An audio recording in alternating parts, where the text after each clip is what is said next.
Is why is there suffering in the world? That question is as old as the first human tear, and it is as current as the most recent news broadcast. Why is there suffering in the world? If God is all-powerful and all-loving, then why do people hurt? A follow-up question that we might ask of that, for a Bible believer, for someone who understands something about what the Scriptures say about suffering, we might understand that sin has its consequences. We might understand that there is suffering in the world because sin entered into the world in Genesis 3. But here's a question that many Christians ask. Why do God's children suffer sorrow, heartache, pain, and difficulty? That was Job's question. He was a righteous man. There was no hidden sin in his life. And God Himself said he's an upright and perfect man in his generation. And yet he suffered, and that was his question. Why am I suffering if I'm lived right? That was David's question in Psalm 73. His feet had well nigh slipped because the righteous were suffering and the wicked were prospering. That's a question that has been asked by the righteous in every generation, and perhaps it is your question, or has been your question. Why do God's children have to suffer? We have been studying from Hebrews 12 in our Vacation Bible School for the last few days. We studied verses 1 through 3. I thought it might be appropriate just to pick up in that study in the next section of Hebrews 12. So be turning there if you will. And we will begin reading in verse 3 because that's the beginning of the paragraph, but our focus will be on verses 5 through 12. Jesus was not like some other religious teachers who have just tried to dodge the question of suffering by saying that suffering is only an illusion. It's not real. No, Jesus said, "In this world you shall suffer tribulation," John 16:33. Another version has on that, "In this world you will suffer." So Jesus didn't dodge the question. He owned it and said to us, you can expect it. And in fact, in that context, He's saying to His disciples, you will even experience suffering because you are a follower of Christ, that others won't suffer. You'll be persecuted for your faith. And so we see that suffering is not just for those who disavow God and His Word, but also, and sometimes because of, faith in Jesus. Now let's read this section. I'll make some comments as we go through just to help draw out certain ideas, and then we will look at a discussion of the main thought of the passage. Let's begin in verse 3. "For consider him that endured such contradiction of sinners against himself, lest ye be wearied and faint in your minds."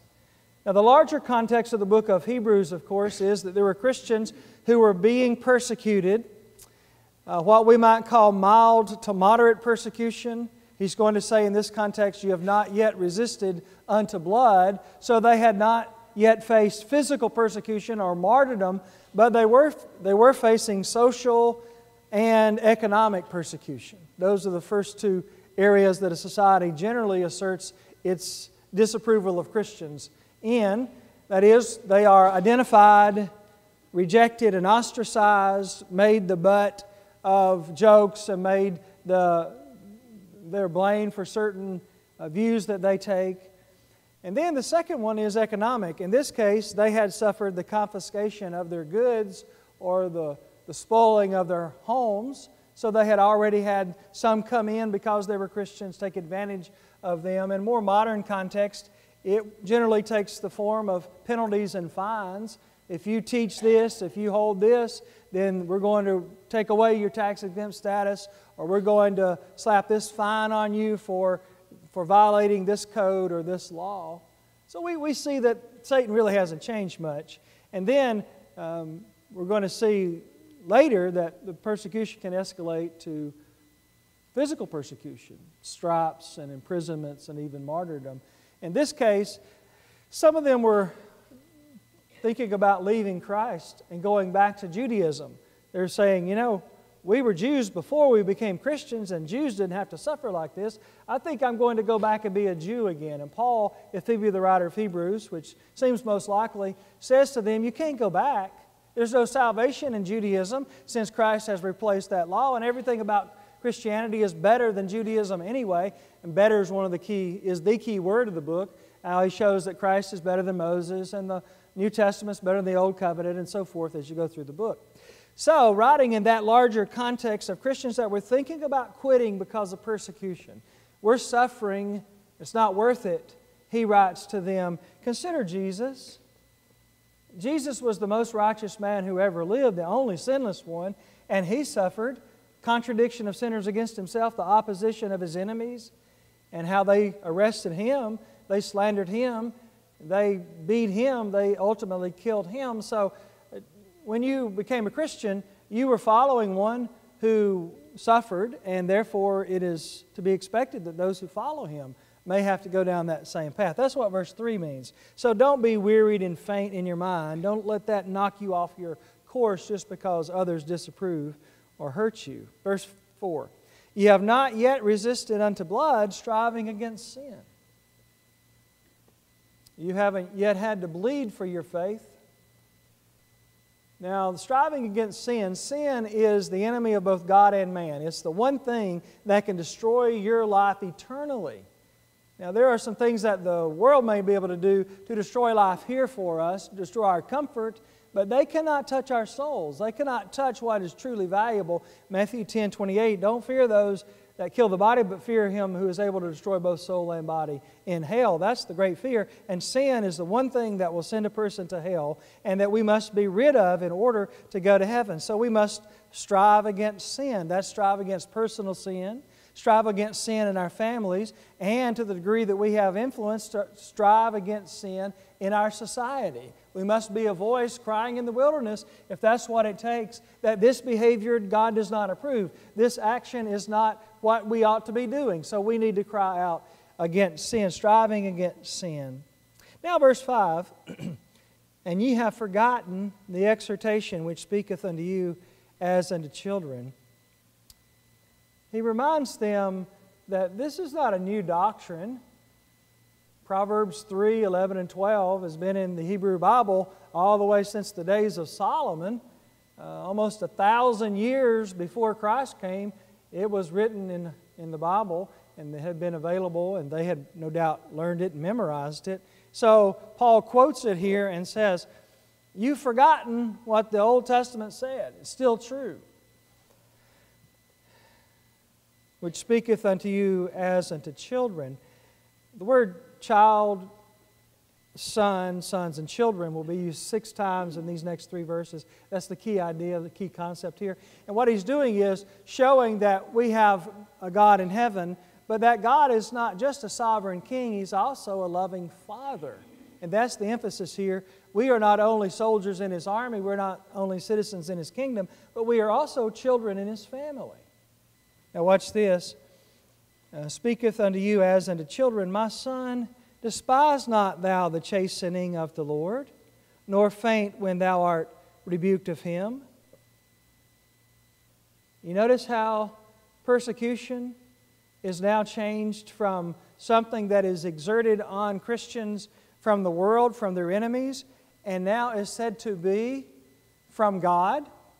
Not that God causes it, not that God desires it, but when it comes, God uses it. And it's a part of His discipline. It's a part of His training regimen for Christians. The word chastisement or chastening here is a Greek word for a Greek concept. When they reared their children in the Greek culture, part of that training regimen until they reached their maturity was to go to the gym every day and to work out the body. And so that was not a pleasant experience necessarily. Sweat, soreness, exertion, tired. Well, you've been to the gym, you've played sports, and so you know that although there are exciting and enjoyable parts of it, it's not an easy thing. So he's saying here, God is working us out by our difficulties. He's training us. He is making us more fit spiritually because of the difficulties that we have to go through, which, among other things, would include persecution. For whom the Lord loveth, verse 6, He chasteneth. The devil wants us to feel like God doesn't love us when we hurt, but the opposite is true. Whom the Lord loves, He chastens. So that's a sign of God's love, because love brings out the best in us, and that's what God's trying to do. And scourgeth every son whom He receiveth. If you endure chastening, God dealeth with you as with sons. For what son is he whom the Father chasteneth not? But if you be without chastisement, whereof all are partakers, then are you bastards or illegitimate and not sons? In other words, if we don't suffer or we don't have this discipline, well, let me back up and say it this way. How poor is a child who doesn't have parents to train him, who doesn't have a father to discipline him, who does not have someone who's looking out for his best interest or her best interest as he or she grows up. Now, sometimes that may have to be a surrogate in our society where homes break down sometimes. But how sad it is for a child to grow up undisciplined. And are they ever going to be able to reach their potential? No. And they may very well suffer greatly later because of that. Well, what about a spiritual child? Has God left us spiritual orphans that don't have anybody to train us, who do not have anybody to look out for our advancement? No. God would be a poor father if that were the case. So God Himself takes on that responsibility for every Christian. He says, I'm going to rear them up. I'm going to help them to be disciplined. I'm going to help them to learn to reach their potential. And instead of seeing suffering in the light of only the temporary discomfort that it brings, we see it in the larger context of, well, this is like going to the gym. This is like being sore after a workout. It's worth it because I know I'm going to benefit from it. God is helping me to be more pure and more dedicated to Him because of the experiences that I go through. Verse 9, Furthermore, we have had fathers of our flesh which corrected us, and we gave them reverence or respect. Shall we not much rather be in subjection to the Father of spirits and live? Our earthly parents are responsible for our bodies.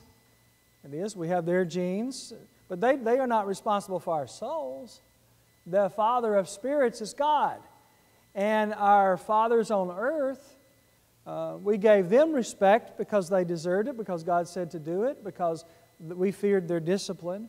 So we also must give God respect, and more so because our earthly parents were imperfect. That's the next verse. For they verily for a few days chastened us after their own pleasure, that is, according to their own judgment.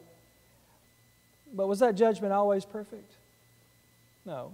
And we as parents sometimes have to say to our children, it's like, I was wrong. I should not have said that. Or I punished you I punished you for something that I later found out you were not guilty of. Or I over-punished you for an infraction that I previously had not punished you at all for. See, we're not always consistent. But God is a perfect Father who always knows what to do and does the right thing. But He for our profit. Sometimes our parents may have punished or disciplined us according to what made them feel better. God never does that. God instead always does what's in the best interest of the recipient, that we might be partakers of His holiness. Now, no chastening for the present seemeth to be joyous, but grievous. I mean, who would choose to be persecuted? Who would choose to go through difficulties? Nobody. But when we have to go through them, then ultimately, on the other side of it, in the bigger picture, it can bring joy. It can later be looked back on and say, I would not have chosen to go through that, but I'm glad that I did. Nevertheless, afterward it yieldeth the peaceable fruit of righteousness unto them which are exercised thereby. You see that concept of exercising that we saw earlier in the word that was used, you see it here again. Whereby lift up the hands which hang down and the feeble knees. So that's the section that we would like to study. And we're just going to ask 3 questions. I don't know if we'll get past the first one in this class or not. I think we will at least get the first one. We may do the other 2 tonight, but we'll see how it goes. Let's ask this question. I don't know that I've ever taught a full lesson on God's discipline before, so I've enjoyed this study, and maybe it will be something that will be of benefit to you. So we're just going to approach it with a very simple outline. Why, number one, does God chasten His children? Why? We touched on that a little bit in the discussion of those verses, but now let's explore it a little more. First, God does not do so because it pleases Him. He does not do so because He gets some sadistic pleasure by seeing His children have to hurt. No, you could put down Lamentations 3:31-33, when God punished Israel and their city was burnt, Jerusalem was burned down, and they were carried away into captivity. The book of Lamentations is the funeral, Jeremiah's funeral sermon for the city. And he acknowledges in that God did not enjoy bringing grief on them, but it was because of their sin. They had to learn from that, and then they could come back when they had learned their lesson. Also, Revelation 3:19 says,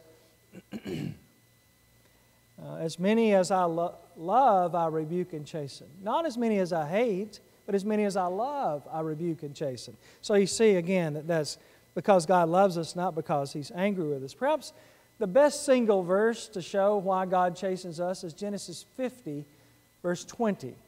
All the way back to the Old Testament, last chapter of Genesis.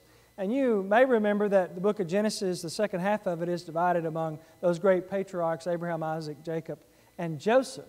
Beginning in chapter 37 through the end of the book, 13 chapters, you have a discussion of the life of Joseph. Most of us are familiar with Joseph's life. Joseph was hated by his brothers. You remember that they envied him. Eventually, they kidnapped him and were going to murder him, but they decided instead to sell him into slavery. He ended up down into Egypt, just a teenager. He was sold into the hands of Potiphar. He was a slave there. His Potiphar's wife eventually desired to sin with Joseph. Joseph refused, and Potiphar was angry with Joseph, and he threw him in prison. So here, Joseph, who was a righteous young man, has gone through unfair persecution against him, and it's just landed him in more and more trouble all along. Now, later, God had him in the right place for his brothers when the famine came to find sustenance and to keep the family alive during this terrible consecutive years of famine. Anyway, after Jacob died, the brothers were afraid that he would retaliate against them, and so they came to him, concocted a story, and he says, and all that to build up to Genesis 50, verse 20, where he had reasoned out this way, "But as for you, brothers, ye meant it for evil." There was no goodwill in your heart when you took me, stole my coat of many colors, threw me in a cistern, and sold me as a slave. You did not mean me any good. You meant it for evil. But God meant it for good, to save much people alive. That's the desire of God for all of the discipline of His children. He means it for good. Now, it may be at the hands of someone who means it for evil. I mean, in the case of these Hebrew Christians, whoever it was that were confiscating their goods, whoever it was that was ostracizing them, and later that might lead them into prison, they didn't mean any good to the Christians, but God meant it for good. He allowed that to happen so that the lessons might be gained. All right. Chastening is for two purposes. Why does God allow chastening? Two primary reasons. Number one, God allows discipline, or God disciplines His children for education. There is no university like trial and sorrow. You will learn more under those circumstances than in any other single stage or section of life. Now, you may have a high school diploma. You might have a vocational school certificate. You may have a college or university degree or multiple degrees. We have different educational backgrounds represented in this room. But I guarantee you there's one that all of us have reached many summers, as the Indians would say.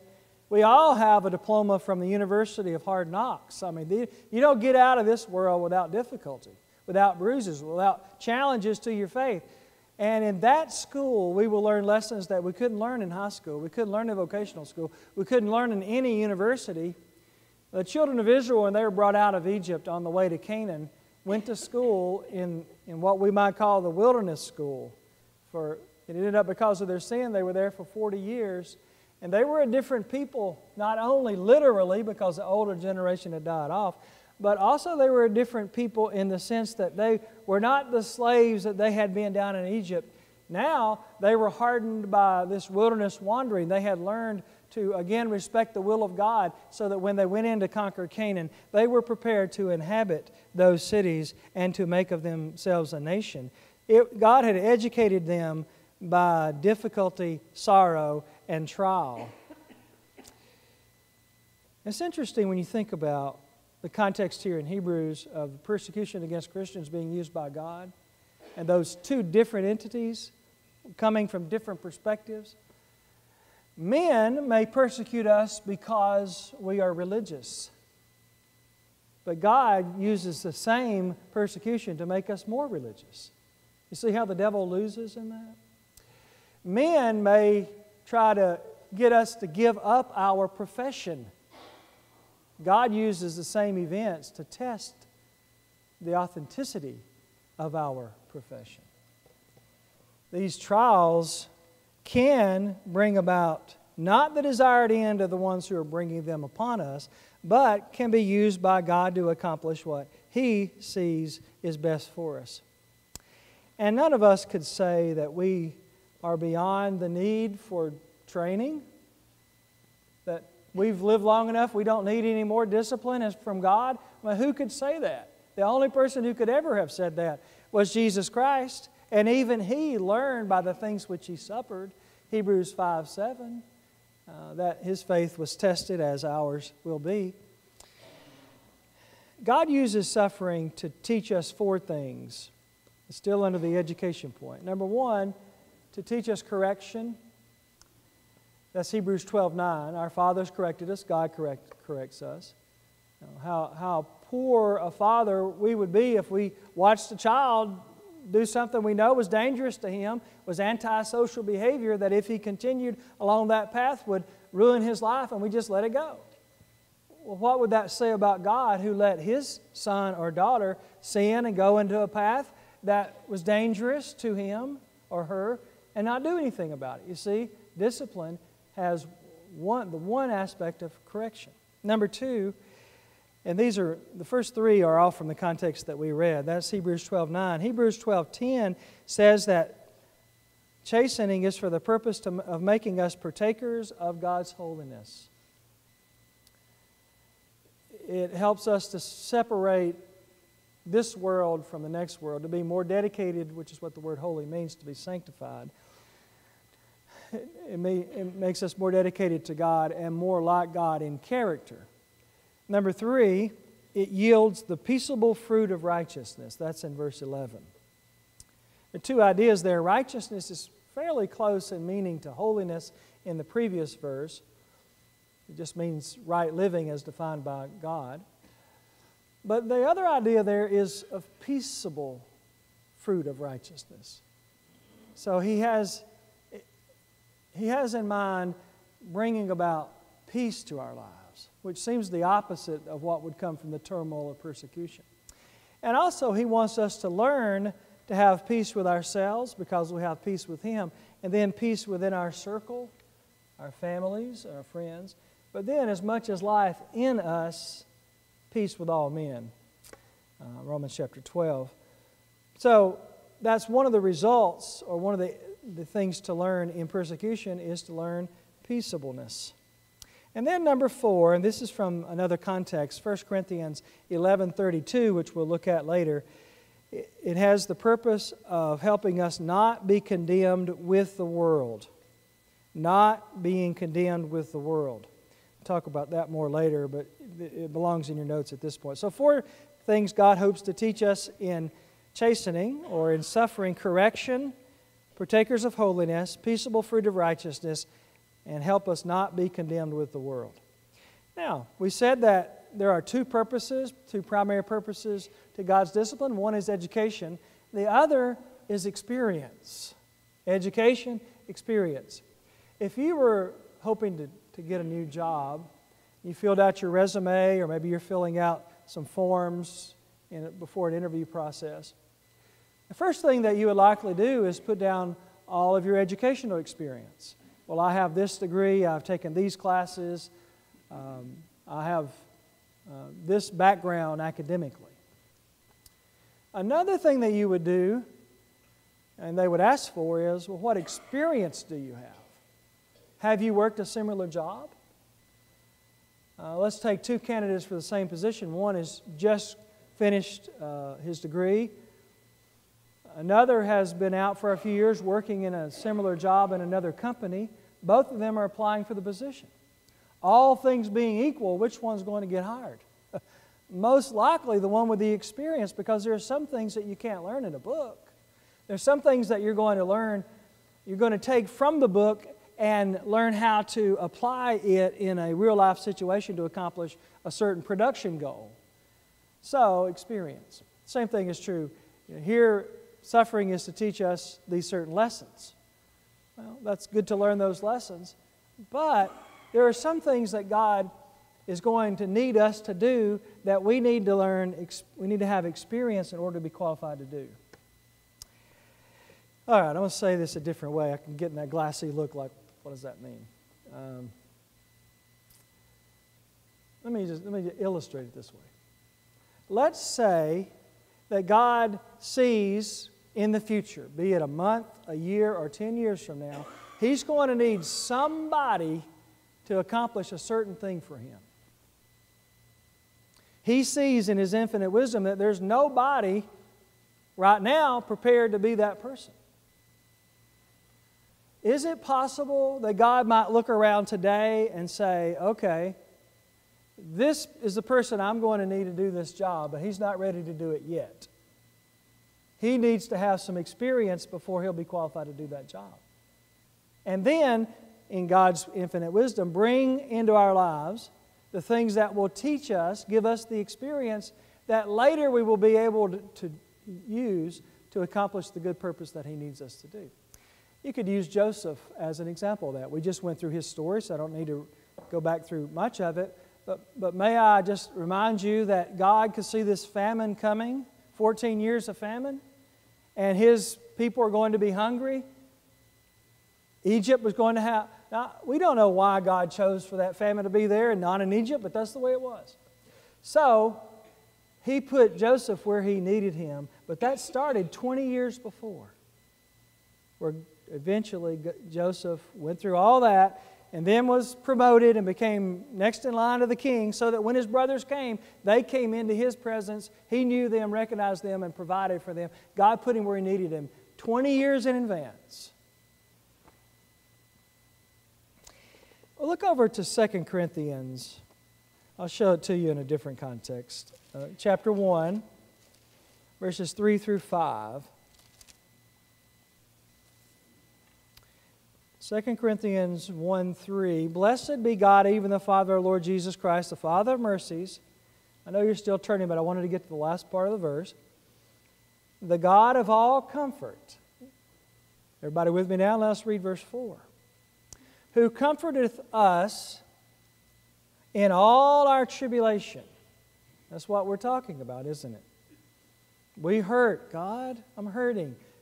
He's not disinterested in that. He comforts us in that. That we may, now watch this next part, be able to comfort them which are in any trouble by the comfort wherewith we ourselves are comforted of God. You see what he's saying? Today I'm hurting, God. I've gone through whatever experience it is. It's a tribulation. Maybe it's grief over a loss. Maybe it's persecution, perhaps it's the loss of a job, some relationship difficulty that's keeping me awake at night and breaking my heart. God, why am I having to go through this? Help me get through this. Comfort me. So we go through that period of time. Maybe it's a month, maybe it's a year, maybe it's protracted. But eventually we get to the point where we are back on our feet. Now we have an experience that God can use to help other people. Maybe there's somebody else whose faith is not quite as strong as yours was, that have a similar experience. Maybe let's just say the death of a child. Death of a child is a very hard blow. It's unnatural. It's difficult. Well, here's one that, as difficult and hard as it was, got through it with faith intact. Here's another that lost a child, but their faith was not as strong. And they are leaving the Lord. Who is going to be able to help them better than the elders of the church or the preacher? Somebody who can sit down and cry with them on the couch and say, I've been there. This is how I felt. This is what I leaned on. These are the verses that helped me. You see how experience can lead to greater service. And when you think about it, this is true in a large picture sense. You think about all the patriarchs. They all suffered. Abraham, Jacob, Joseph, Moses. They all suffered tremendously before they became the leaders of God's people. So it's true in the big sense that God may need me to do something big, be an elder in the church or be a missionary somewhere or whatever. But it's also true in the smaller sense. How valuable is one person in the church? Worth more than all the world, right? As God esteems it, Matthew 16:26, if by my experience I can help one person go to heaven who would have been lost without me being there, then I have just accomplished something that will be the greatest thing I do in my whole life. So all that I've gone through up to that point to qualify me to help that one person was worth it if God uses me to save a single soul. Now, He may be able to use me to save a lot of souls, but even one would be sufficient. You think about David, 1 Samuel 17, 34 to 37, when he came to visit his brothers, and Goliath was in the valley of Elah, and he was saying, send someone down to fight me, and all the soldiers were afraid, and Saul was afraid, and his brothers were afraid. Nobody would go. He'd been doing this for a month or more. And David said, I'll fight him. And that got up to Saul. He came into Saul. Saul, you're a kid. You're a boy. I can't send you down there. He will destroy you, and you'll embarrass Israel, and then we will be defeated according to the terms of the contract that he's throwing out every day. And David said, I can do this. Do you remember how he defended his ability to do it? Why he had confidence that he could beat a giant? He said, I kept my father's sheep. That's experience. But that wasn't sufficient experience to fight a giant, was it? But when I kept my father's sheep, a lion and a bear came and stole from the flock. And I went after them, and I killed them. And he references the lion. I don't know that I'd ever really thought about this much before. I remember when we were in Africa in a mission trip years ago that we went out in more of the bush and visited with some of the Maasai tribe. And a part of the ritual of being, I don't know if it's still the case, probably not with the rules against killing animals, but back then, part of the ritual for becoming a warrior in their tribe was to antagonize a lion and get him to charge you. And when he charged, you plant your spear and he impales himself on the spear instead of killing you. I thought then, I wonder how many don't make it to be warriors, you know. That's dangerous. Well, this is what David said he did when he went to get the lamb. I guess the lamb was dead. I don't know, but he wasn't going to get any more lambs from David. And so he went, and he said, I caught him by the beard and slew him. Can you imagine? I don't know if he had a spear, a knife, a sword, or a big rock. I don't know how he did it. But he killed a lion with nothing, hand-to-hand combat. Doesn't say how he killed the bear, but he also killed a bear. And then the Lord delivered me from the paw of the lion and from the paw of the bear. The Lord will deliver me from the hand of the giant. See how he reasoned? Why was he able to reason like that? Experience. Maybe David, on the day he got attacked by the lion, maybe he thought, why did God do this to me? I almost got killed today. A lion attacked me. Why would God let that happen to me? But now looking back from the valley of Elah, you see why God let that happen. It taught him self-confidence. It gave him an ability, an experience that he was able to use for the good of God and God's purposes.